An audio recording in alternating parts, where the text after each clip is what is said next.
수학을 포기한 학생들이 참 많은데요. 수질자라고 하는 용어를 한번 우리 만들어 보면 어떨까 싶어요. 수학을 즐기는 사람들.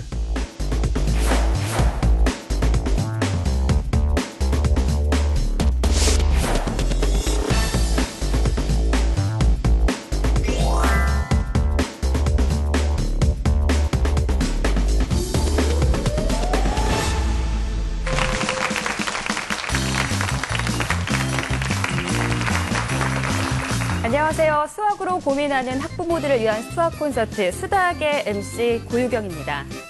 수학에는 공식이 있지만 자녀 교육에는 공식이 없다.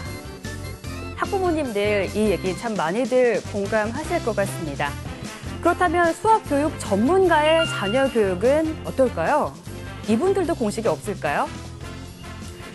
오늘의 강연자는 수학 교육과 자녀 교육의 공통점에 대해서 이런 말을 했습니다. 둘 다 대화가 필요해라고요. 수학교육 전문가의 자녀 교육 비법 오늘 강연을 통해서 만나보실 수가 있고요. 먼저 저와 함께 수다학을 이끌어갈 오늘의 패널부터 모셔보겠습니다. 윤영미 씨 나와주세요.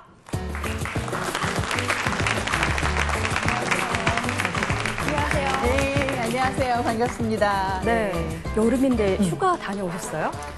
저는 이제 프리랜서 아나운서다 보니까요. 일이 있으면 평일, 일이 없으면 늘 휴가. 어디 다녀오셨어요? 네. 예, 최근에 저 이제 고1, 고2 아들 둘 키우고 있거든요. 네. 안동에 그 고택 리조트가 있어요. 아, 네. 400년 된 그 한옥에서 이렇게 잠을 자고 왔는데 굉장히 인상적인 그런 기억이었고. 네. 제가 놀란 거는 네. 엄마가 수다학에 출연해서 그런지 아이들이 이제는 약간 그 수학적인 사고방식이 굉장히 성장했더라고요. 뭐냐면 예전에는 뭐 반값이 하루에 얼마고 우리가 뭐 먹는 네. 비용이 얼마 들고 이런 것만 궁금했는데 이번에는 고택에서의 하룻밤은 이게 그냥 숙박비가 아니라 이 공기도 우리가 누리는 것이고 이 어떤 외부 자연환경도 어떻게 보면 이게 포함되어 있는 가격이고 뭐 이렇게 약간 눈에 보이지 않는 네, 수학적 그런 사고. 거를 네. 계산하더라고요. 깜짝 놀랐어요. 그렇구나. 또 네. 그 고즈넉한 고택에서의 여름 네. 휴가 참 괜찮을 것 한번 같은데요. 해보세요. 네, 아직 애인 아웃 아이는 안 되나? 네, 아직 휴가 안 다녀오신 분들 한 번쯤 다녀오시면 괜찮을 것 같습니다. 그렇게 또 이제 머리를 비우고 힐링을 했으니까 이제 수학 공부 또 열심히 해봐야 되겠죠. 네, 오늘의 강연자분 만나보겠습니다. 대구교육대학교 수학교육과 교수이자 한 아이의 아버지로 자녀 교육의 경험담을 직접 책으로 써서 엄청난 호응을 불러오셨던 분입니다. 초등 수학 교육 전문가 김진호 교수님 모셔볼게요. 네.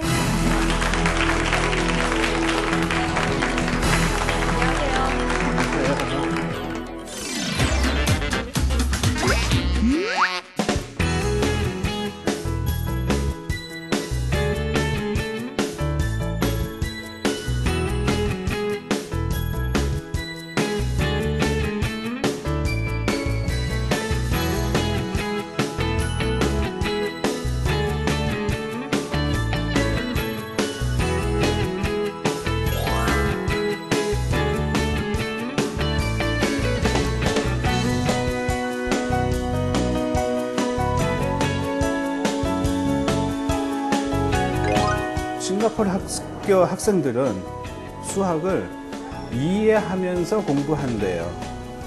그래서 이해하는 것이 즐겁기 때문에 수학이 즐거운 것이래요. 우리나라도 결과 중심의 수학, 계산 중심의 수학 이것보다는 학생들의 사고 과정 중심의 수학을 공부를 하면은 즐겁게 할 수 있을 것 같아요. 오늘 말씀드릴 거는 집에서 자녀하고 아주 행복하게 수학 공부할 수 있는 그런 방법에 대해서 말씀드리고자 생각하고 있습니다.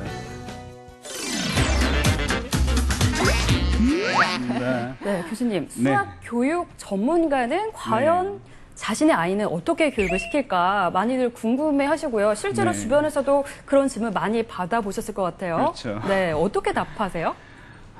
수학을 잘 하려고 하면은 수학을 이해해야지 되겠죠. 수학을 이해하지 않고서 수학을 잘할 수는 없는데 네. 이제 문제는 수학을 이해한다라고 하는 것에 대해서 접근하는 방법에 있어서 조금 방법을 고민해봐야 되는 것 같아요. 네. 학교에서나 선생님이나 부모님들이 집에서 하실 때 이해한다라고 할 때는 네. 설명해서 이해를 시키려고 하고 있어요. 근데 이제 제가 집에서 접근하는 방법은 네. 아이가 스스로 이해하도록 저는 옆에서 보조적인 역할만 하고 있어요. 스스로 이해하기가 근데 쉽지가 않은데. 밥을 떠먹여 주는 것이 아니라 네. 네, 밥을 어떻게 먹어야 되는지 왜 먹어야 되는지부터 알려줘야 된다 이런 말씀이시잖아요. 그렇죠. 네, 딸을 둔 아빠이시기도 하고요. 네. 그렇죠. 예, 아빠하고 딸하고의 그 수학 몇 살부터 시작을 하셨나요, 교수님은? 저희는 5살 때부터 했어요. 굉장히 일찍 시작했네요. 뭐 빠른 5살 편이죠? 때부터 조금 빠르고 제가 이제 수학을 전공하다 보니까 좀 더 관심 갖고 일찍 시작한 점도 있겠지만 네. 뭐 5살 때부터 시작해서 지금까지 계속 꾸준하게 하고 있어요. 저희 아이가 지금 3학년인데 지금까지 하고 있습니다. 아, 네. 자꾸 네. 교수님이 지금 저쪽을 쳐다보고 있어요. 왜 그런가 보니까 따님 같이 나왔죠 오늘. 네. 아, 이름이? 네. 김서형입니다. 안녕하세요, 서영이. 네, 따님이 같이 이렇게 나왔습니다. 아, 서영 씨라고는 안 해도 되죠? 그냥 서영이. 네. 예, 김서영입니다. 안녕하세요. 안녕하세요. 에이, 아유, 참 예쁘게 생겼네요. 네. 네. 예, 아빠하고 수학을 같이 하니까 어떤 점이 가장 좋아요? 아빠가 나의 생각을 자주 묻고 나의 생각이 주의 깊게 들어줘서 좋아요. 오, 자주 묻고 자주 들어준다. 주로 어떤 점을 그럼 물어보세요? 아이가 어떻게 생각했는지, 왜 그런 생각을 했는지, 혹시 다른 방법으로 생각할 수는 없는지 등을 묻지요. 네. 그러니까 일반적으로는 답이 잘 하는지 못하는지에 관심들을 가지시는데 그렇죠. 더 중요한 것이 넌 어떻게 그런 답을 얻은 거니? 그 과정을 예, 하면서 이제 그것을 물으면은 천천히 잘 대답을 해요. 물론 처음부터 잘하지는 않지만 네. 이제 지금은 제가 계속 그런 질문들을 하니까 지금은 제법 아주 잘하고 있습니다. 네. 그러니까 점수가 중요한 게 아니라 생각하는 힘을 길러주려고 애쓰시는군요. 네. 그렇죠. 집에서 공부를 하실 때 꼭 부모님들이 관심 갖고 생각하셔야 될 것이 뭐냐면은 네. 점수 100점 맞는 아이를 위해서 공부하는 것이 아니고 아이가 제대로 이해해 가면서 공부를 하고 있는지를 살펴줄 수 있는 데가 네. 학원도 아니고 집이죠. 네. 뭐 학습지도 아니고 그렇죠. 안 되죠. 부모겠죠. 예. 네, 서영이 말처럼 잘 물어봐주고 또 아빠가 잘 들어주고 호기심을 유발해서 수학을 궁금하게 만들고 좀 친숙하게 다가가게 만드는 거 그게 좀 비결인 것 같네요. 아니 이런 아버지가 제가 있었다면 저 중학교 때까지 거의 올백이었거든요. 고등학교 가서 완전 수포자가 됐어요. 제가. 저도 비슷해요. 네. 아쉽네요. 네. 네. 그 비법 오늘 하나씩 이제 공개가 될 텐데요. 김진호 교수님의 생생한 자녀 교육을 통해 배우는 가정에서 부모가 아이와 즐겁게 수학을 공부하는 방법. 오늘 강연 궁금하시죠? 네. 지금부터 청해 듣도록 하겠습니다.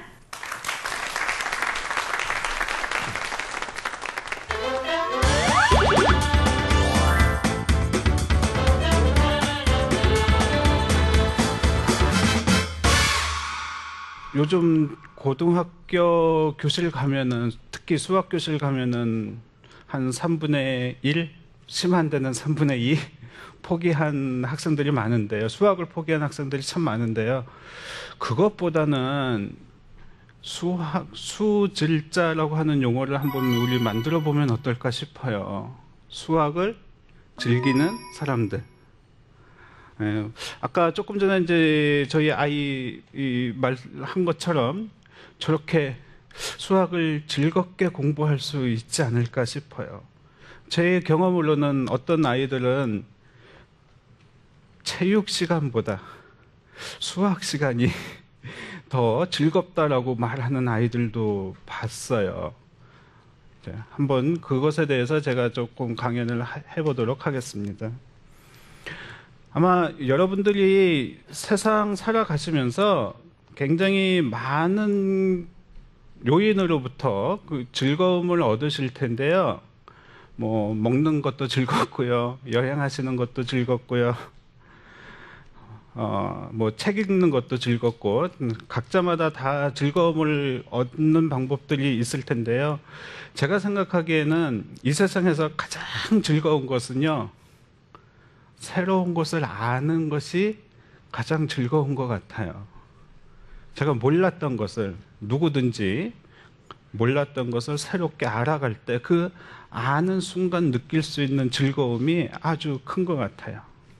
그래서 그것에 대해서 좀 말씀을 드리도록 하겠습니다. 그래서 이제 학습이라고 하는 것에 대해서 먼저 얘기를 해봐야 될 텐데요. 새로운 것을 배운다라고 하는 얘기를 하는 것이잖아요. 그래서 이제 학습이라고 하는 것은 새로운 것을 배우고, 그리고 학습이잖아요. 습, 익히는 것이 있어요.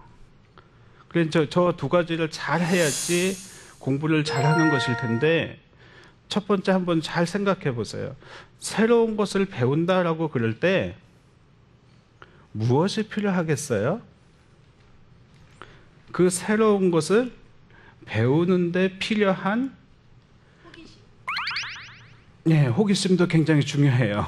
호기심, 발문, 의문, 뭐 이거 굉장히 중요한데, 이제 필요한 지식이 있어야 되겠죠. 새로운 것을 배우는데 필요한 지식이 없으면 새로운 것을 이해할 수 없잖아요. 또 하나 중요한 것이 있어요. 생각하는 능력이 있어야 되겠죠. 지능이 발달하지 않고서는 그 사고하는 능력은, 학습은 이루어지질 않아요. 지능도 같이 생각을 해야 돼요. 그래서 이 두 가지가 잘 이루어졌을 때 집에서 수학 공부하면서 즐겁게 잘 할 수 있는 것 같아요. 그런데 참 유감스러운 것이, 우리 초등학교 수학 교과서나 중학교 수학 교과서나 지능의 발달이라고 하는 점에서는 조금 부족하지 않나 싶어서, 집에서 부모님들이 아이들 데리고 이제 수학 공부하실 때는 그 부분을 어떻게 하면 메워줄 수 있을까를 좀 고민하셔야 되는 것 같아요. 집에서 자녀 데리고 학습하시다 보면 이런 경험들 참 많이 하실 것 같아요. 분명히 아이가 풀었었는데, 자기가 알고 있는 지식을 이용해서 풀었었는데, 이해하고 있는 것 같은데, 하루 이틀 지나고 나면은 똑같은 걸 주었을 때 못 풀어요. 이건 왜 그럴까요? 습이 안 돼 있어서 그래요. 자, 배운다라고 하는 것을 할 때, 배움이 한 번 경험해가지고 바로 배움으로 자기 것화 되냐 하면은 그렇지는 않죠. 배워서 알 것 같다가 혼돈스러웠다가 다시 알 것 같다가 혼돈스러워하다가 이렇게 돼서 이제 학이라고 하는 것이 완전히 이루어지는 것이겠죠. 근데 많은 부모님들이 아이에 대한 기대가 너무 크셔가지고 어느 한순간에 딱 이해한 것처럼 보일 때, 그때 마치 얘가 다 이해가 완성된 것처럼 생각하시는데, 그게 아니라 이제 습이라고 하는 부분을 넘어가서 그걸 완전히 이해하는 그 시간이 필요한 것 같아요. 자, 이제 사고력 발달 또는 지능의 발달에 대해서 조금 더 이제 생각을 해볼게요. 아까 제가 이제 말씀드린 것처럼 우리 교과서가 이쪽이 조금 부족하다고 말씀을 드렸었는데, 가장 이상적인 상태는 어떤 것일 것 같아요?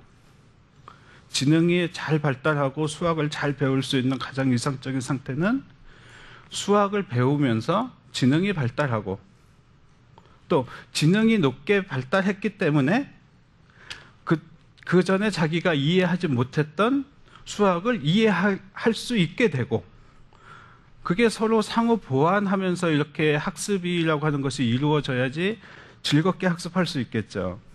근데 지능은 자꾸 이 정체되어 있는 상태에서 배움만 이루어진다라고 그러면 새로운 것을 배워 나가기가 힘들어지는 상황에 학생들이 이제 봉착하게 될 겁니다. 자, 그래서 지능 또는 사고력을 어떻게 발달시킬 수 있는가라고 하는 것에 대해서 제가 안내하는 것은 한 3가지 정도를 안내를 해드리고자 합니다. 첫 번째는 복잡한 사고를 요구하는 과제들을 학생들에게 좀 주자 하는 것이에요.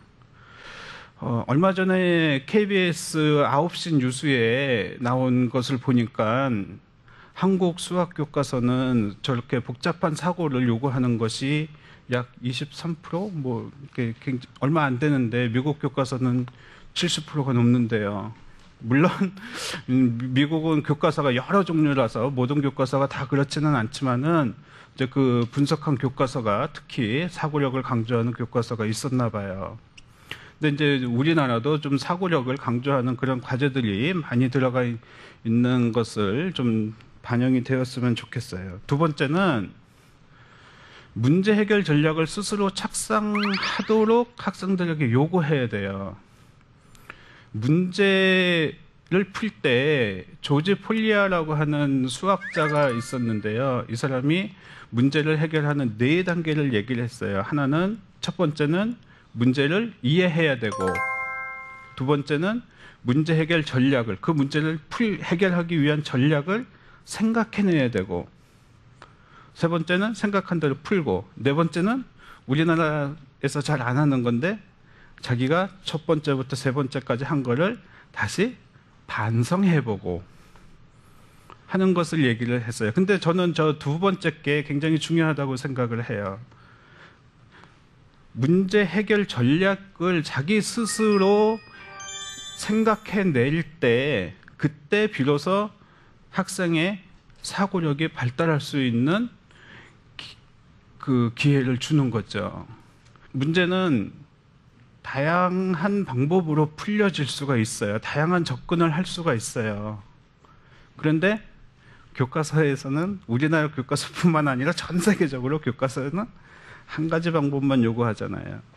그래서 이제 집에서들 공부들 하실 때 아이하고 이제 공부하실 때 다른 방법은 없겠니? 하고 자꾸 물어보시면 저 부분이 보완이 될 수 있을 것이다라고 생각이 됩니다.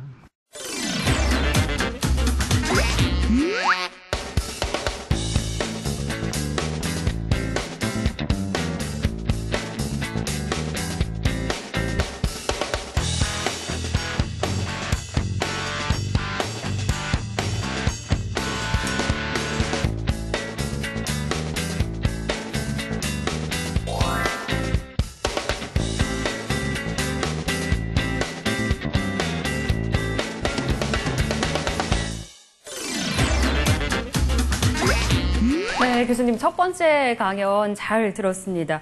수학에서 항상 얘기가 나오는 건데요. 사고력 수학의 중심은 뭐니 해도 수학을 이해하는 건 것 같아요. 교수님께서 그 한 가지 꼭 강조하는 교육법이 있다고 들었는데 어떤 교육법인가요? 다른 게 아니고요. 지금 이제 수학을 이해하는 것을 한다라고 얘기를 했잖아요. 네. 자, 학생이 배우는 사람이 수학을 이해했는지 이해하지 못했는지를 어떻게 알 수 있어요? 그냥 표정 보고 그냥 학생의 답만 보고서는 알 수 없거든요. 그쵸. 네, 맞아요. 그래서 학생한테 물어보아야 돼요. 뭘 물어보면 좋을까요? 그럴 왜 때? 이렇게 생각을 왜 했는지. 이렇게 생각한 건지, 네 생각은 무엇인지. 제가 또 다른 예를 하나만 잠깐 네. 들어볼게요. 5살 때였어요. 서영이가 5살 때. 아빠 눈은 몇 개니? 2개. 엄마 눈은 몇 개니? 2개. 네 눈은 몇 개니? 2개. 우리 엄마, 아빠, 너 3사람의 눈은 전부 몇 개니? 6개. 6개. 아마 대부분의 부모님들께서는 요 수준에서 그렇죠. 아이가 6이라고 대답을 잘했으니까 그냥 넘어가실 것 같아요. 근데 제가 또 질문을 했어요. 네, 뭐라고요? 어떻게 6을 얻은 거니? 더해서라는 답이 나오게. 그렇군요. 어떻게 6을 얻은 거니? 서영이가 뭐라고 대답을 했냐면요. 네. 그때 5살 때 아빠 난 3 더하기 3 했어. 왜 그랬대요? 봐요. 그래 3 더하기 3 했어 하니까 가만히 있으면 안 되죠. 네. 자연스럽게 왜, 지금 왜? 말씀하신 것처럼 왜? 넌 어떻게 한 건데 왜 3 더하기 3을 한 건데 물어봐야 하잖아요. 자연스럽게 그렇게 이제 질문이 가는데 아까 조금 전에 말씀드린 것처럼 답에 초점을 맞추어서 집에서 교육을 하시면은 이런 질문 할 생각을 안 하시겠죠. 그렇군요. 6 맞다, 잘했다 하고 말겠죠? 그렇죠. 네. 근데 그게 아니라 부모님 자신이 아이가 어떤 생각을 하고 있는지 그 아이의 생각에 관심을 갖고 있다고 하면은 너 어떻게 그렇게 얻은 거니?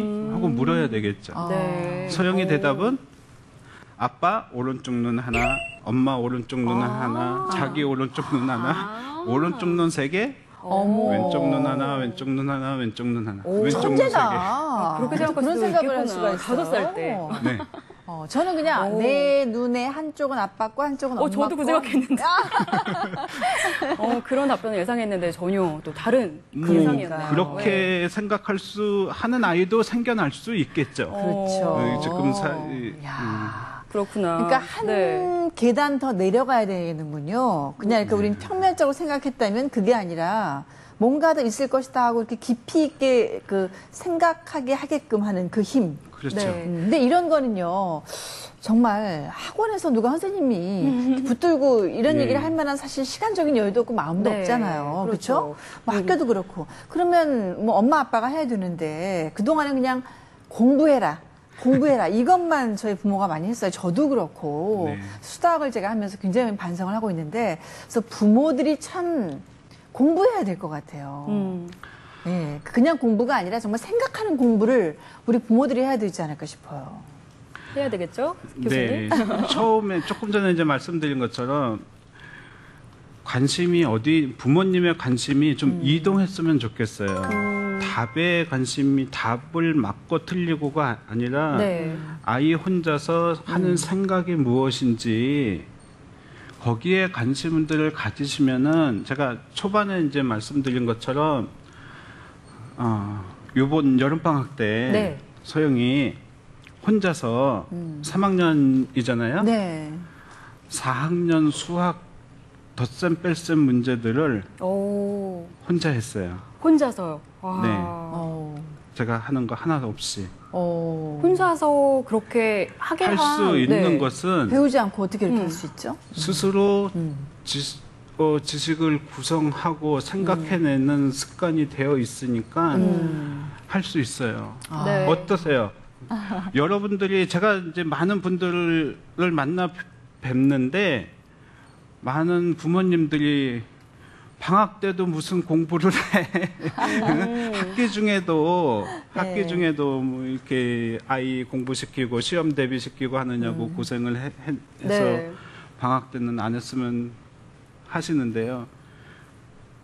학기 중에 아이가 공부하는 것이 즐거웠으면 네네. 방학 때도 씨름하지 않으면서 네. 혼자서 열심히 네, 잘할 수 그래요. 있는 것 예, 같아요. 서영이처럼 이렇게 알아서 정말 공부를 해주면 참 고마울 텐데 사실은 좀 다른 학생들은 우리 부모님들이 같이 해주는 게 좋잖아요. 뭐 중고등학교 수학은 조금 어려우니까 같이 하기 힘들지만 그 수학적인 개념이 서는 초등학교 때는 그래도 학부모가 같이 공부를 해주는 게 좋지 않을까요? 그렇죠. 그냥 혼자만 놔두는 건 아니고 네. 부모님이 옆에 있으면서 질문하면 질문 받아주고 네. 또는 조금 그 후속 질문들 같은 네. 거 학생의 사고를 쿡쿡 찔러주는 그런 질문을 이제 옆에서 해줘야죠. 네. 그냥 혼자 해라 이렇게 하면은 좋은 결과는 네, 그렇다면 아니겠죠. 이제 어떻게 네. 아이를 도와서 수학을 이해시킬 수 있는지 그 방법을 2부 강연을 통해서 들어보도록 하겠습니다. 네, 박수 주세요.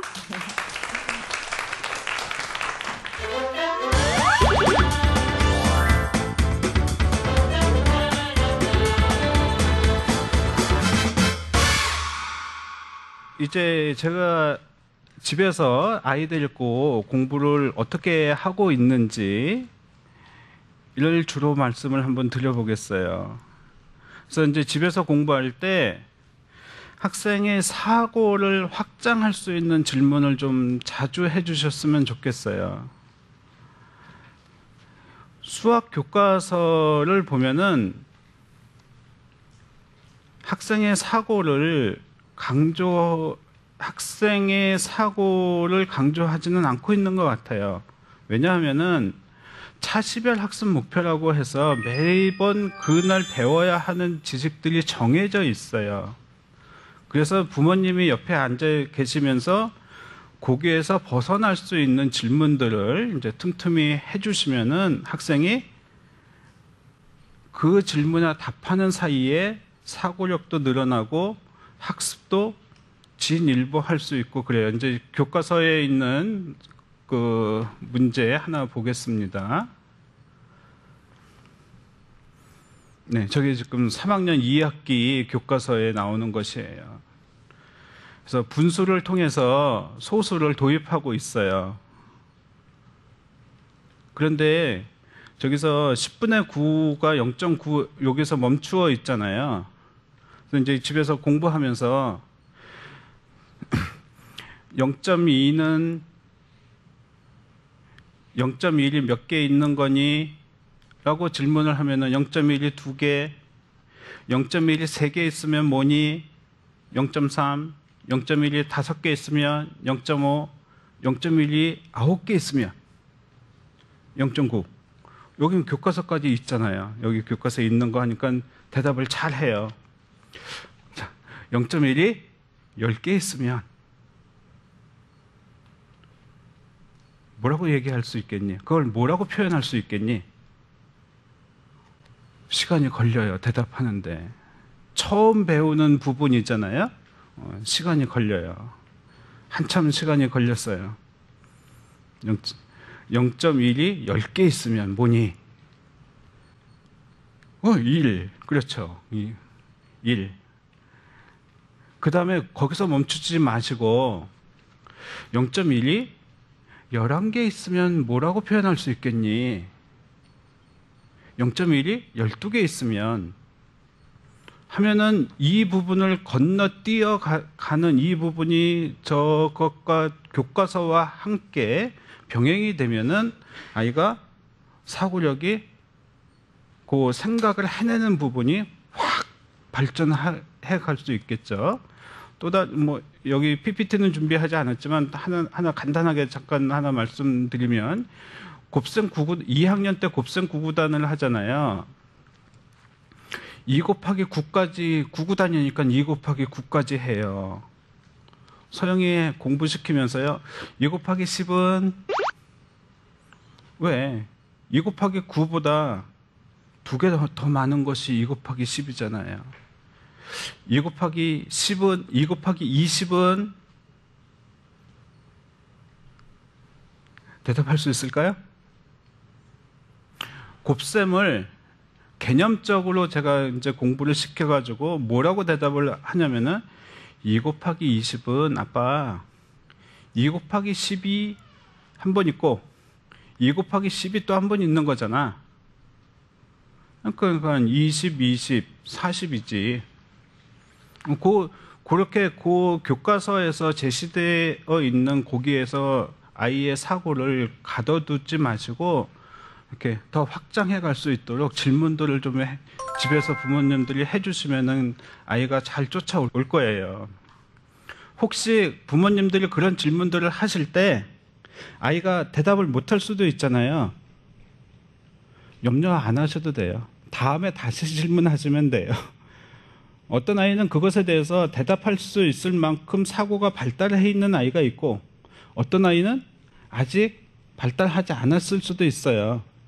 그러니까 다음에 하시면 된다라고 생각하시면서 조금 여유를 가지시면 돼요. 왜 이 정도는 할 수 있는데 왜 못하지? 그거는 엄마의 생각이고 엄마의 기준이에요. 엄마의 욕심이고. 못하면은 내가 다음에 다시 질문하지. 조금만 기다려주면 분명히 할 거야. 어렵죠? 아마 부모님들이 이 부분이 제일 어려우실 것 같아요. 자, 다음 주제로 넘어갈게요. 아까도 잠깐 말씀드린 것처럼 여러 가지 방법으로 풀 걸 요구하는 것이에요. 문제는요, 한 가지 방법으로만 풀 수 있는 것은 아니에요. 심지어 수학인데도 답이 여러 가지가 있을 수도 있어요.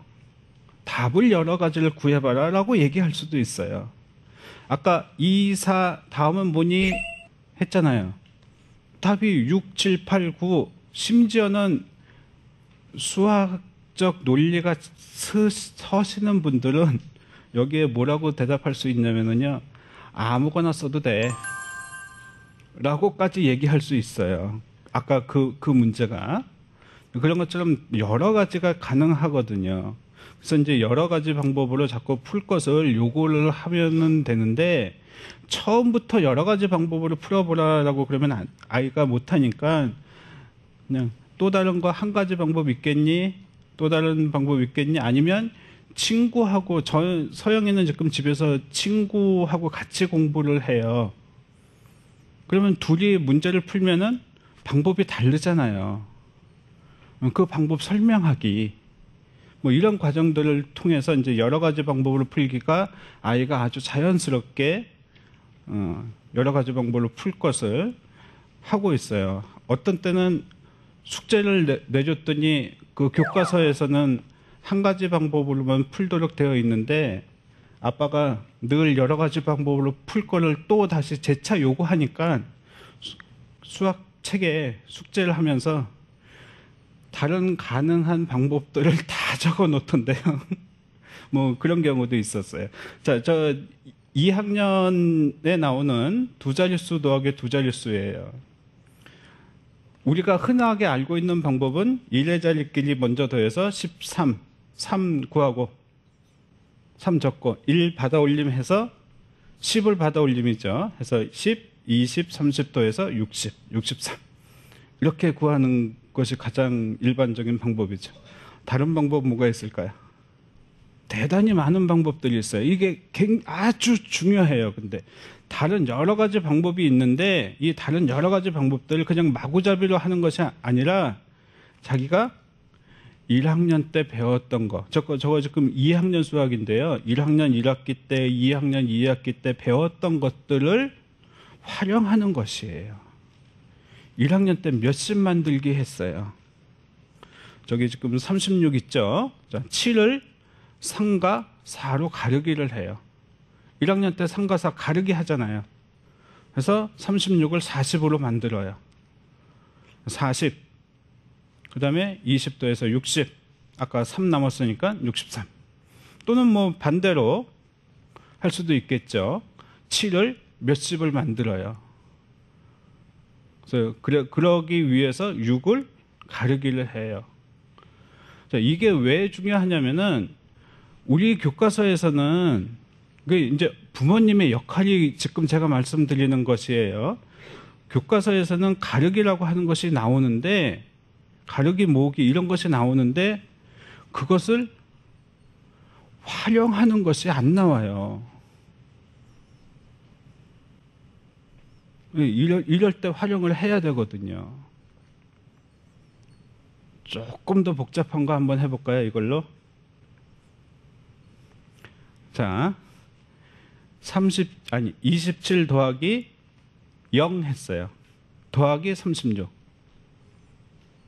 0은 더하거나 말거나 변하지 않죠. 0의 성질을 한 번도 1학년 때 배우고 나서 한 번도 써먹질 않아요. 이거 할 때 써먹어야 되거든요. 이런 거 할 때. 0 집어넣잖아요. 자, 이제 학생이 수 감각이 굉장히 중요해요. 이 상황에서 저것을 보고서 이 0을 3 빼기 3을 할 건지 4 빼기 4로 바꿀 건지 그걸 생각을 해줄 수 있어야 되겠죠.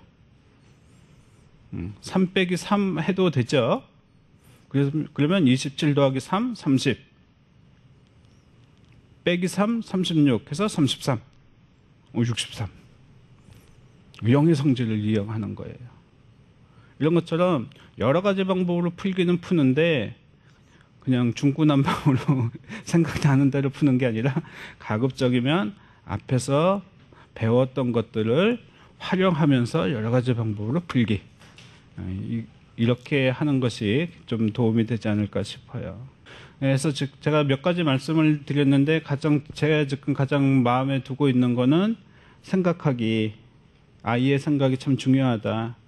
아이가 이해하는 것이 중요하다라고 이제 생각을 하고 있고 아이의 이해를 잘 들어보려고 노력을 하고 아이의 이해를 들으려고 하니까는 왜 그렇게 생각한 거니? 너 다른 방법으로 좀 더 해볼 수는 없겠니? 뭐 이런 것을 자꾸 얘기를 하게 되는 것 같아요. 네, 감사합니다.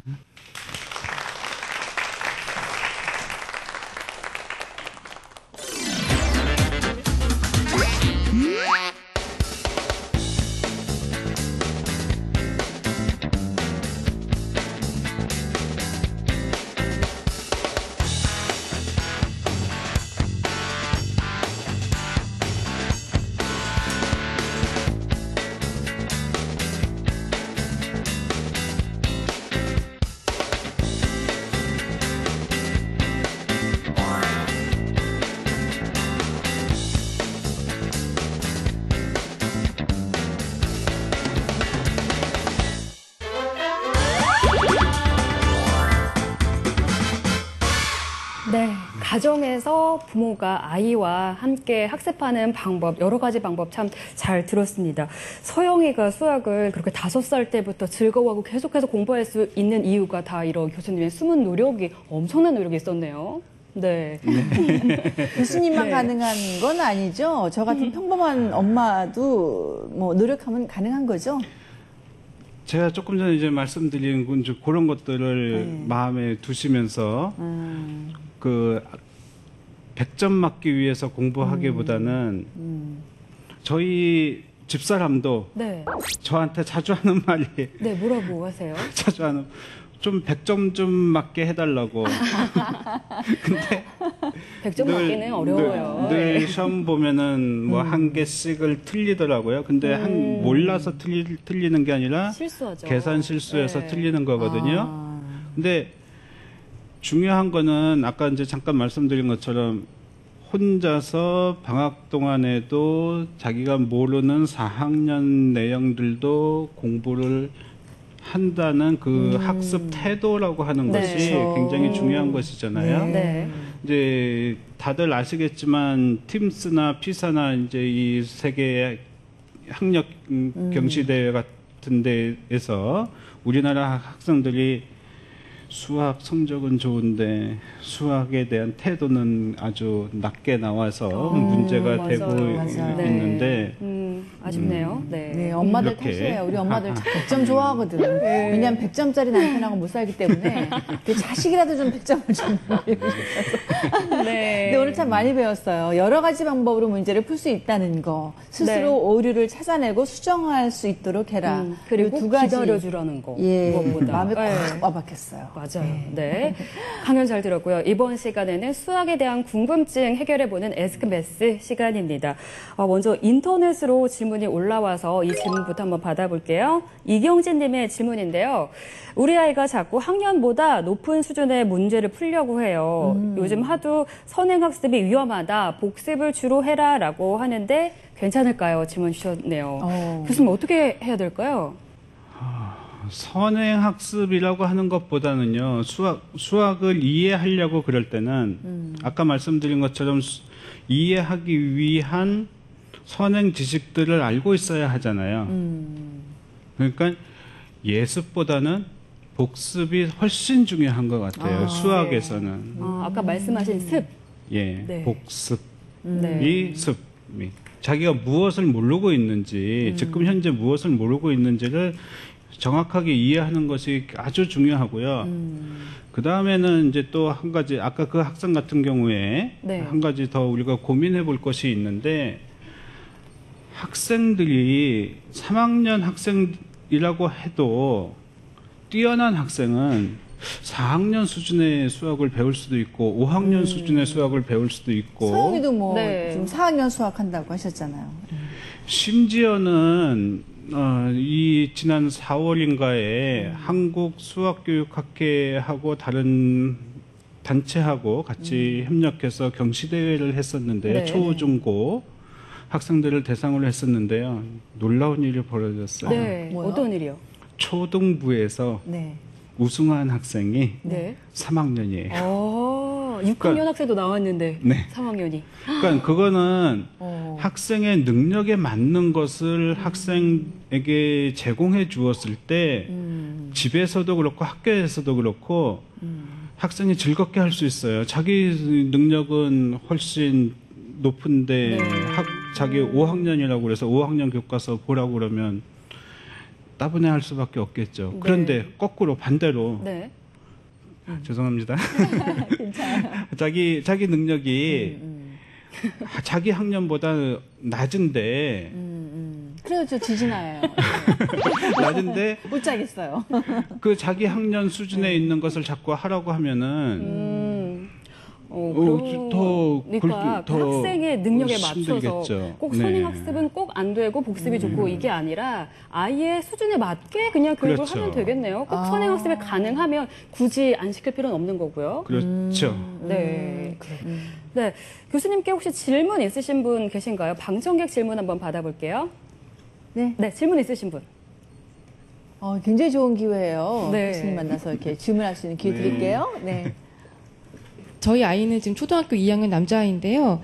아까 서영이는 자기 생각하는 걸 되게 좋아한다고 말씀하셨는데 뭘 처음부터 그렇게 되진 않았을 텐데 저희 아이는 빨리 문제를 풀어 제끼려고 하는 그런 경향이 있어요. 그래서 성격이 좀 급하군요. 뭐 그런 건지 아니면 문제 정말 제가 너무 많이 하루에 숙제를 많이 줘서 그런지 몰라도 차분히 생각해서 그 문제 푸는 게 아니라 빨리 풀고 놀아야지 이런 생각 때문에 사고력보다 빨리 막 그냥 암산해서 풀고 막 넘기고 그러다 보면 오류가 날 수 있고 그런 아이들한테 어떤 학습 방법이 좋을지 제가 어떤 인리를 해야 될지 좀 말씀해 네. 주세요. 교수님. 대부분의 어떻게- 아이들이 거의 다 그래요. 요즘 아이들이 빨리 하고 게임 해야 되니까. 빨리 해서 안 틀리면 좋을 텐데 네. 그러다 보면 실수를 하게 되니까요. 어려운 질문인가요? 쉽지 않은데요. 그러니까 일단 처음에는 아이의 문제로 접근하기보다는 이제 부모님이 학생에 대해서 기대하는 바가 무엇인지를 좀 먼저 파악을 해야 될 것 같고요. 부모님들이 제가 알기로 많이 접근하시는 방법이 매일 2쪽씩 또는 3쪽씩 정확하게 풀기 시키시는데요. 그거 안 좋은 것 같아요. 조금 전에 이제 적기 학습 얘기하면서 자기 수준에 맞게 자기가 할 수 있는 만큼 이제 하라고 했는데 한 가지 예를 뭐 적절한 예일 것 같아서 예를 하나 들어볼게요. 이 서영이 친구 아버님이 지난 일요일 날 만났더니 같은 고민을 하세요. 네. 그래서 저희한테 서영이 공부할 시간에 와서 좀 공부를 같이 좀 할 수 있겠냐라고 해서 어제 공부를 했어요. 네. 같이. 네. 그러면서 제가 숙제를 내주는 거를 그 친구 어머님이 보셨어요. 네. 근데 제가 숙제를 내주면서 뭐라고 얘기를 했냐면은 네. 네가 못해도 좋아. 틀려도 좋아. 네가 생각을 해. 네가 할 수 있는 만큼 해와. 혹시 생각하다가 네. 엄마한테 도움이 필요하다라고 네가 판단되면은 그만큼 네가 엄마한테 물어봐. 근데 엄마가 알아야지. 전 모르겠더라고요. 아무것도. 이제 네. 해서 이렇게 많은 양을 많이 하는 것보다는 아이가 할 수 있는 만큼 아이가 아까 제가 조금 전에 이제 말씀드린 것처럼 수학을 즐기고 수학을 긍정적으로 이제 보고 자기가 해야 되겠다라고 하는 이런 생각을 갖도록 하려고 그러면 네. 아이가 지겨워하게 해서 안 되는 거죠. 네. 대답이 됐는지 모르겠습니다. 네, 많이 도움 되셨나 모르겠습니다. 네, 참 아이 문제는 네. 정말 부모 문제고 또 그게 엄마 문제인 것 같아요. 그 기본적인 사랑이 가장 중요할 것 같아요. 그 그쵸. 집에서 사실 부모님이 직접 아이에게 가르쳐 주면 좋은데 그런 얘기 있잖아요. 자기 핏줄은 못 가르친다고. 운전도 그렇고 그런 분들 공부도 진짜 그렇고. 많으실 텐데 교수님 진짜 그 막 욱하고 왜 이걸 모르나 해서 답답해서 싸움 나고 그런다고 하잖아요. 그러신 부모님들께 좀 조언을 해주시면 짧게. 네. 짧게 말씀드리면 아까 말씀드린 것처럼 욕심을 버리시면 돼요. 저도 한 번 서영이 데리고 공부하면서요. 욕심을 내본 적이 있어요. 네. 서영이가 제법 잘하는 것 같아서 경시대에 내보내려고 막 연습 문제, 그 경시대 예상 문제, 실제 문제 뭐 이런 걸 가지고 좀 푸시를 했었어요. 압박을 네. 많이 했었어요. 네. 그랬더니 당장 나타나는 반응이 아빠 나 이제 수학 공부 안 할래. 거부감이 확 있는구나. 부담스러워서. 이제 제 욕심인 것이에요. 네, 욕심을 내지 말아야 되겠네요. 욕심보다는 아이의 수준에 맞게 아이가 즐겁게 공부해 갈 수 있도록 옆에서 지켜보고 아이 생각 들어주고 네. 그게 힘들겠지만 그게 아이가 즐겁게 수학 공부하는 방법이 아닐까 싶습니다. 정말 어렵지만 네. 정말 중요한 것 같아요. 욕심을 버리는 거. 네, 교수님의 직접적인 경험에서 나온 정말 우러나온 강연 오늘 참 뜻깊게 잘 들었습니다. 이제 벌써 마칠 시간이 다가오는데요. 수학의 가정교육 시대가 열렸습니다. 부모의 노력이 더욱더 중요해졌는데요. 제가 한 가지 방법 알려드릴게요. 수학 일기장을 쓰는 겁니다. 수학 문제 옆에 몇 월 며칠에 이 문제를 풀었는데 어떤 문제가 있었고 어떻게 해서 풀게 되고 어떤 점을 알게 되었다. 이렇게 적어 놓으면은 참 한눈에 쏙 정리가 돼서 참 많은 도움이 된다고 하니까요. 한 번쯤 활용해 보셨으면 좋겠습니다. 지금 아래 주소로 방청 신청 가능합니다. 수학 다음 주에 더욱더 알찬 내용 가지고 찾아오겠습니다. 감사합니다.